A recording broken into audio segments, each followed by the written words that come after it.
πολλοί ασκούμενοι των πολεμικών τεχνών πολλές φορές εκτελούν ασκήσεις όπως αυτές που είδες, άλλες φορές για λόγους ποικιλίας, άλλες φορές για λόγους εντυπωσιασμού, άλλες φορές γιατί πραγματικά πιστεύουν ότι τους ωφελούν σε κάτι ή επειδή το είδαν από κάπου. Όπως και να έχει, σήμερα θα μιλήσουμε για ασκήσεις οι οποίες είναι λάθος. Θα εξηγήσουμε γιατί και θα εξηγήσουμε επίσης τι μπορούμε να κάνουμε στη θέση τους ώστε να γίνουν σωστές. Έχουμε και ένα giveaway με το οποίο θα ασχοληθούμε στο τέλος του βίντεο. Πάμε!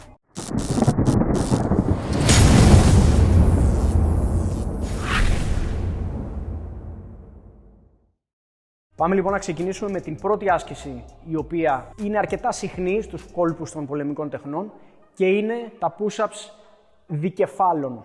Ό,τι και αν σημαίνει αυτός ο όρος, δεν υπάρχει στην πραγματικότητα. Η θεωρία πίσω από αυτή την άσκηση λέει ότι γυρνώντας τη θέση των χεριών μου θα δουλέψουν περισσότερο οι δικέφαλοι μυς κατά την εκτέλεση των push-ups. Κάτι το οποίο είναι παντελώς λάθος. Γιατί οι δικέφαλοι είναι υπεύθυνοι για να κάνουν δύο συγκεκριμένα πράγματα. Η μία είναι η κάμψη του χεριού και η άλλη είναι η περιστροφή του πύχη. Εάν δεν υπάρχει κάποια από αυτές τις δύο κινήσεις μέσα στην άσκηση που κάνεις, οι δικέφαλοι δεν ωφελούνται. Μπορεί το χέρι να λυγίζει κατά την κάθοδο των push-ups, όμως δεν είναι εκείνη η στιγμή που ο μυς σηκώνει το βάρος. Απλά το σώμα μου υποχωρεί και εγώ το συγκρατώ. Όταν γίνεται η πραγματική άσκηση, όταν σπρώχνω δηλαδή το έδαφος για να ανέβω, τότε αναλαμβάνουν πάντα οι τρικέφαλοι. Υπάρχουν πολύ καλύτεροι τρόποι να δουλέψει κανείς τους δικεφάλους του, είτε με εξοπλισμό, κάμψεις δικεφάλων, chin-ups στο μονόζυγο, έλξεις με λαβή β δηλαδή, ακόμα και με κάποιον παρτενέρ ή και μόνος με διάφορους τρόπους εάν δεν έχω εξοπλισμό. Η συγκεκριμένη άσκηση δεν προσφέρει τίποτα, το αντίθετο, επειδή ο καρπός γυρίζει στα όρια του εύρους κινήσεώς του, μπορεί να του προκαλέσει και ζημιές. Μην το κάνεις. Άλλη μια άσκηση η οποία μπορεί να είναι πολύ επικίνδυνη για τον καρπό είναι τα λεγόμενα wrist push-ups ή αλλιώς push-ups καρπών. Θεωρητικά πάλι αυτή η άσκηση δυναμώνει τους καρπούς. Δεν είναι όμως καθόλου έτσι. Αυτή η άσκηση κάνει το αντίθετο του mobility. Δεν γίνεται ευκίνητος ο καρπός με τη συγκεκριμένη άσκηση. Καταστρέφεται. Ο καρπός μας έχει μία φυσική γωνία κίνησης περίπου μέχρι τις 80 μοίρες. Από εκεί και κάτω αρχίζω και τον φέρνω στα ωριά του. Η χόνδρη είναι και σε αυτή τη γωνία επιρρεπής στη βλάβη. Εάν θέλεις να δυναμώσεις τους καρπούς σου και μιας και μιλάμε για πολεμικές τέχνες, για να δίνεις για παράδειγμα καλύτερες γροθιές, να αντέχει περισσότερο το χέρι στη γροθιά, τότε μπορείς απλά να κάνεις push-ups στις γροθιές. Όπου ο καρπός θα είναι στη φυσιολογική του θέση, ευθεία, θα δυναμώσει ακριβώς στη γωνία που θέλουμε όταν παραδίδουμε τη γροθιά και θα έχει πιο μεγάλη χρησιμότητα στην πραγματικότητα. Επί τη ευκαιρία, να θυμάσαι ότι τα push-ups στις γροθιές πρέπει να γίνονται σε μια μαλακή επιφάνεια όπως είναι το τατάμι για να προστατεύουμε τα χέρια μας από πιθανούς μελλοντικούς μακροπρόθεσμους τραυματισμούς όπως είναι η ρευματοειδής αρθρίτιδα που μπορεί να δημιουργηθεί με τα χρόνια. Από τη στιγμή που μπαίνει η άρθρωση του καρπού στην εξίσωση, γίνεται αυτομάτως και ο πιο αδύναμος κρίκος σε όλη την αλυσίδα της κίνησης. Άρα, εάν θέλεις να δυναμώσεις στο στήθος και στα τρικέφαλα, κάνε κανονικά push-ups. Εάν θέλεις να δυναμώσεις τους καρπούς σου, κάνε τις γροθιές. Για να ολοκληρώσουμε με τα push-ups, μας μένει μια τελευταία παραλλαγή τους που είναι τα hand release push-ups. Τα push-ups τα οποία πέφτω στο έδαφος, αφήνω τα χέρια μου και ξανασπρώχνω για να σηκωθώ. Αυτά έγιναν πολύ δημοφιλή από το CrossFit και είναι ένας καλός τρόπος αφενός να μην κλέβει κανείς στα push-ups και να εκτελεί όλο το εύρος της κίνησης, αφετέρου να γίνουν και λίγο πιο δύσκολα. Όταν αλλάζω κατευθείαν την κίνησή μου από καθοδική σε ανωδική, στιγμιαία, αναλαμβάνει δράση το μυοτατικό αντανακλαστικό. Το stretch reflex, οι μυς κάνουν γρήγορη αλλαγή κατεύθυνσης και είναι λίγο πιο εύκολο, γιατί λειτουργούν έτσι από τη φύση τους, να εκτελέσω την άσκηση. Όταν όμως φτάσω στο έδαφος, αφήσω τα χέρια εντελώς και ξανασπρώξω, ουσιαστικά κάνω μια επανεκκίνηση στους μυς, τη χαλαρώνουν και πρέπει να ξανασπρώξουν, να αναπτύξουν εκ νέου τη δύναμη. Το πρόβλημα και το λάθος που γίνεται σε αυτή την παραλλαγή είναι ότι ο περισσότερος κόσμος μόλις φτάσει κάτω ξαπλώνει εντελώς, ακουμπώντας όλο του το σώμα στο έδαφος. Το μόνο πράγμα από το σώμα μας που πρέπει να ακουμπάει στο έδαφος είναι το στήθος. Η λεκάνη, η τετρακέφαλη, τα πόδια πρέπει να βρίσκονται στον αέρα. Ένας καλός τρόπος να το ελέγξεις εάν είσαι εκπαιδευτής στους δικούς σου μαθητές, είναι να βάλεις την άκρη της πατούσας σου κάτω από τη λεκάνη του τη στιγμή που κάνει push-ups. Εάν ακουμπήσει την πατούσα, πάει να πει ότι ξαπλώνει στο έδαφος. Όταν ξαπλώνουμε στο έδαφος, ακυρώνεται η άσκηση, διότι τη στιγμή που ξεκινάω, δεν κρατάω στα χέρια μου όλο το βάρος του σώματος όπως θα έπρεπε. Η επόμενη άσκηση, η οποία πρέπει κάποτε να σταματήσει, γιατί και ποιος δεν την έχει δει μέσα σε σχολές πολεμικών τεχνών, είναι η κοιλιακή όντας κρεμασμένη από το σάκο. Η σπονδυλική μας στήλη είναι μια σειρά από αρθρώσεις, οι οποίες ενώνονται με τους δίσκους που είναι φτιαγμένοι από κολαγόνο. Είναι ένα εύθραυστο puzzle. Οι κινήσεις που μπορεί να κάνει η σπονδυλική στήλη είναι κάμψη, έκταση, πλάγιες κάμψεις και περιστροφή ως ένα συγκεκριμένο εύρος. Όταν εμείς υπερβαίνουμε αυτό το εύρος, αρχίζουν τα προβλήματα. Διότι εκ φύσεως ο κορμός μας, οι μυς του κορμού μας είναι φτιαγμένοι για να προστατεύουν τη σπονδυλική στήλη από έντονες κινήσεις. Άρα λοιπόν, όταν κάνω μια άσκηση η οποία δεν συμπεριφέρεται καθόλου κατά αυτόν τον τρόπο στη σπονδυλική μου στήλη, δημιουργώ προβλήματα. Όταν κρέμομαι από το σάκο, τυλίγοντας τα πόδια, η σπονδυλική στήλη κάνει τόσο μεγάλη υπερέκταση προς τα κάτω που ξεφεύγει από τα ασφαλή όρια και κινδυνεύω μακροπρόθεσμα να δημιουργήσω θέματα στους δίσκους μου. Θα πει κανείς ότι έχει δει επαγγελματίες αθλητές, για παράδειγμα του CrossFit, να κάνουν τους ίδιους κοιλιακούς επάνω στο GHD, το όργανο. Φτάνουν μέχρι κάτω και ξανασηκώνονται. Δεν πρέπει ποτέ να κρίνεις τι είναι σωστό για σένα με βάση τους πρωταθλητές. Οι συγκεκριμένοι αθλητές αποτελούν το 0,001% των αθλητών CrossFit όλου του κόσμου. Είναι γενετικά ανώτεροι από το μέσο άνθρωπο και έφτασαν εκεί. Κανείς δεν παραβλέπει φυσικά το ότι έχουν δουλέψει πολύ σκληρά γι' αυτό, αλλά έφτασαν εκεί σκαλί και αφού κατάλαβαν ότι είναι πολύ πιο ανθεκτικοί από το μέσο άνθρωπο για να μπορούν να κάνουν κάτι τέτοιο. Αυτό δεν ισχύει για όλους, για την ακρίβεια για τους περισσότερους δεν ισχύει καθόλου, άρα θα πρέπει να το αποφύγεις. Συν της άλλης, το να έχω τυλιγμένα τα πόδια μου γύρω από το σάκο δημιουργεί άλλο ένα μειονέκτημα για την άσκηση, γιατί θεωρητικά τους κοιλιακούς τους κάνω για να γυμνάσω τον κορμό μου, την κοιλιά μου. Άρα, όταν πιέζομαι τόσο πολύ και βάζω τόση δύναμη στα πόδια ίσα-ίσα για να κρατιέμαι πάνω, δεν μπορώ παρά να κάνω μέχρι κάποιες επαναλήψεις. Από εκεί και έπειτα θα πέσω, όχι γιατί γυμνάστηκε η κοιλιά πολύ και δεν άντεξε άλλο, αλλά γιατί δεν αντέχουν άλλο τα πόδια μου. Άρα, εκ των πραγμάτων, είναι όχι μόνο άχρηστη η άσκηση, αλλά και επικίνδυνη. Υπάρχουν πολύ καλύτεροι τρόποι να γυμνάζεις την κοιλιά σου. Συνήθως αυτή η άσκηση γίνεται για λόγους εντυπωσιασμού και μόνο. Πάμε να περάσουμε στα άλματα. Η αλτικότητα είναι κάτι πολύ χρήσιμο, κάτι πολύ αθλητικό, δίνει εκρηκτικότητα, βοηθάει σε πάρα πολλά πράγματα, ιδίως στις πολεμικές τέχνες. Ενώ πρέπει να υπάρχει στο ρεπερτόριό μας, στο ασκησιολόγιό μας, πρέπει να γίνεται σωστά. Το μεγαλύτερο λάθος που γίνεται κατά τις ασκήσεις με άλματα είναι η προσγείωση. Οποιοσδήποτε μπορεί να απογειωθεί. Δεν είναι κάτι δύσκολο. Είτε ψηλά είτε χαμηλά, όλοι μπορούν να απογειωθούν. Το ερώτημα είναι πώς προσγειώνεσαι. Γιατί αν θες να έχεις μακροβιότητα σε αυτό που κάνεις, θα πρέπει να μην τραυματίζεσαι. Και το κοινό λάθος από ανθρώπους που ακόμα δεν έχουν τη δύναμη να υποστηρίξουν την προσγείωση είναι τα γόνατα να καταραίουν προς τα μέσα. Όταν λοιπόν το γόνατο καταραίει προς τα μέσα, κινδυνεύω μακροπρόθεσμα να δημιουργήσω προβλήματα στους χιαστούς, στους μηνίσκους μου και ούτω καθεξής. Πώς μπορώ να το φτιάξω αυτό?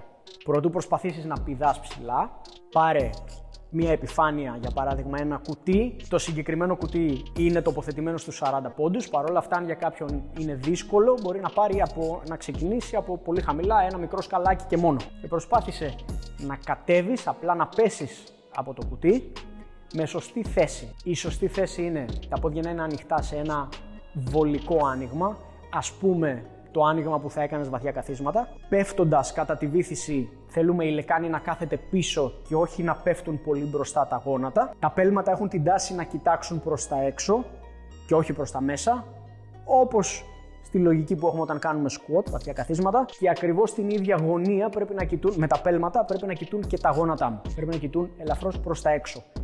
Η στήριξη πάνω στα πέλματά μου γίνεται σε 3 σημεία. Γίνεται κάτω από τη φτέρνα, κάτω από το πρώτο μετατάρσιο και κάτω από το τελευταίο μετατάρσιο. Τριγωνική στήριξη κάτω από κάθε πατούσα. Ακριβώς επειδή έχω την τάση τα γόνατα να κοιτάνε προς τα έξω, Το περισσότερο βάρος δεν θα είναι ισόπωση η στήριξη τώρα, το περισσότερο βάρος θα πέσει προς τα έξω, προς το πέμπτο μετατάρσιο, προς το μικρό δάχτυλο. Είναι κάτι λογικό. Προσπάθησε να προσγειώνεσαι σωστά από μικρό ύψος, μετά σιγά σιγά ανέβασε το ύψος και όταν είσαι έτοιμος να διαχειριστείς την προσγείωση σωστά, μπορείς να κάνεις και εκρηκτικά άλματα εις μήκος και να προσγειώνεσαι χωρίς να τραυματιστείς. Αν αντιληφθείς ότι δυσκολεύεσαι πολύ να κρατάς τα γόνατά σου σε σωστή γωνία, ακόμα και από μικρό ύψος, τότε ίσως να πρέπει να δυναμώσεις έναν μικρό μη που βρίσκεται εσωτερικά πλάι από το γόνατο και ονομάζεται έσωπλατής. Για να το κάνεις αυτό χρησιμοποιείς την εξής μέθοδο.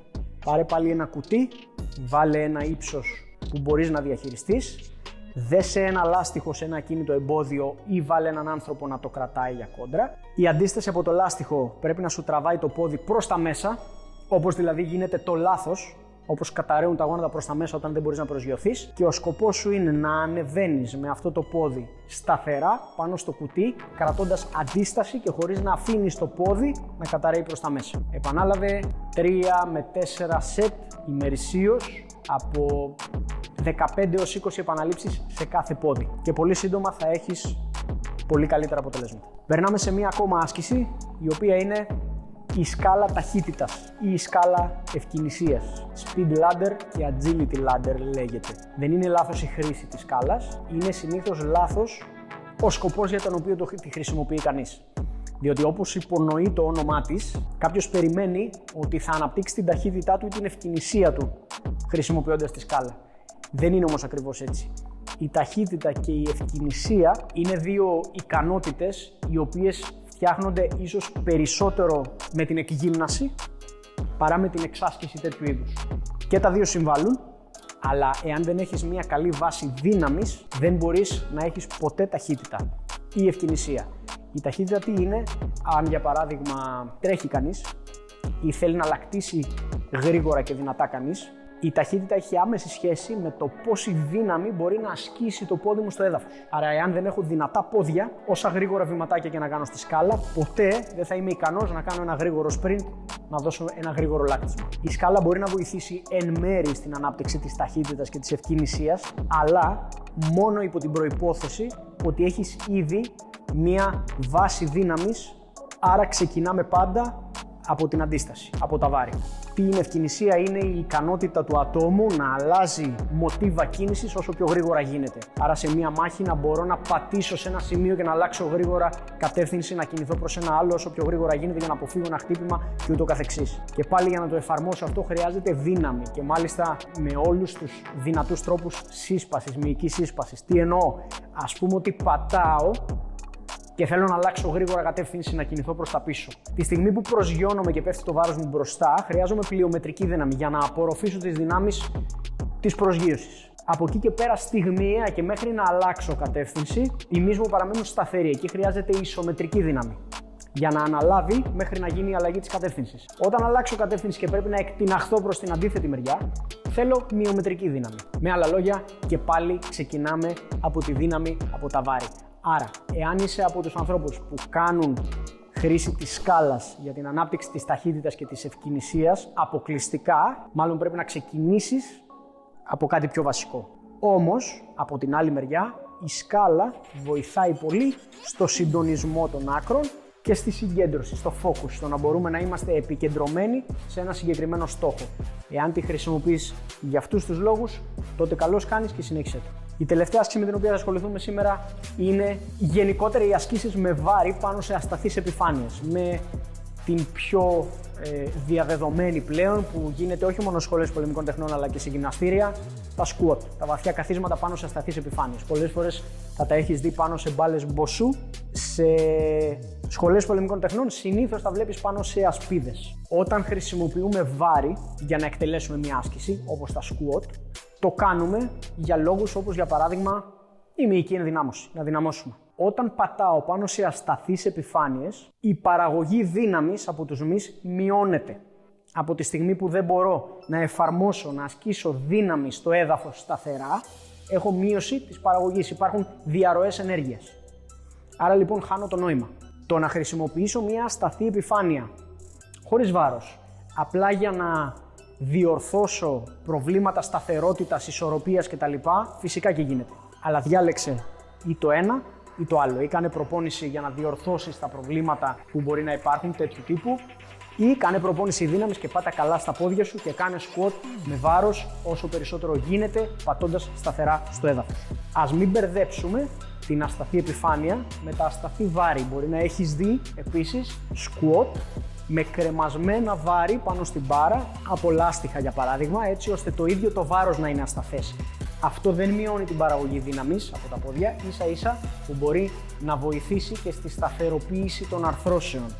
Αλλά πάλι μιλάμε για μια άλλη κατηγορία ασκήσεων. Δεν είναι όμως λάθος, μπορεί να γίνει. Απλά έχει άλλο σκοπό. Το να κάνω βάρη πάνω σε ασταθή επιφάνεια, πατώντας σε ασταθή επιφάνεια, είναι λάθος. Και γίνεται επίσης για σκοπούς εντυπωσιασμού. Άλλο ένα θέμα το οποίο όμως δεν θα θίξω σε αυτό το βίντεο, γιατί το έχω θίξει σε παλιότερο βίντεο, θα παραθέσω και το link αν σε ενδιαφέρει και δεν το έχεις δει και το έχω αναλύσει και σε πολλά άρθρα κτλ.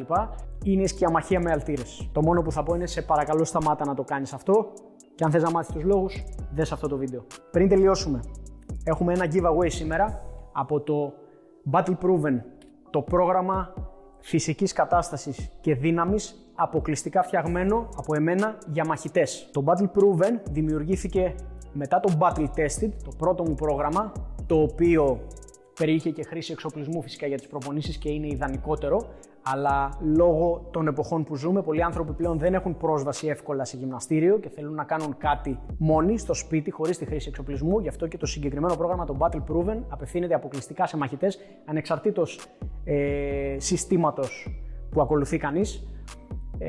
Και δεν απαιτεί καθόλου χρήση εξοπλισμού. Μπορεί να γίνει μόνο με το βάρος του σώματος. Θα έχουμε λοιπόν ένα giveaway σήμερα. Ένας τυχερός από τους θεατές του καναλιού θα το κερδίσει. Το μόνο που έχεις να κάνεις είναι να γράψεις ένα οποιοδήποτε σχόλιο κάτω από αυτό το βίντεο και στο επόμενο βίντεο που θα ανεβάσουμε θα ανακοινωθεί ο νικητής. Τα διπλά σχόλια δεν μετράνε ως διπλή συμμετοχή, οπότε ένα απλό σχόλιο γράφοντας οτιδήποτε αρκεί και βέβαια κάνε εγγραφή στο κανάλι για να μην χάσεις το επόμενο βίντεο. Τέλος, πριν κλείσουμε, εάν ψάχνεις μια playlist με δυνατή μουσική που ανεβάζει την αδρεναλίνη για μαχητικές προπονήσεις, μπες στην περιγραφή από κάτω, ακολούθησε το link και κάνε follow την playlist μας. Τα λέμε στο επόμενο.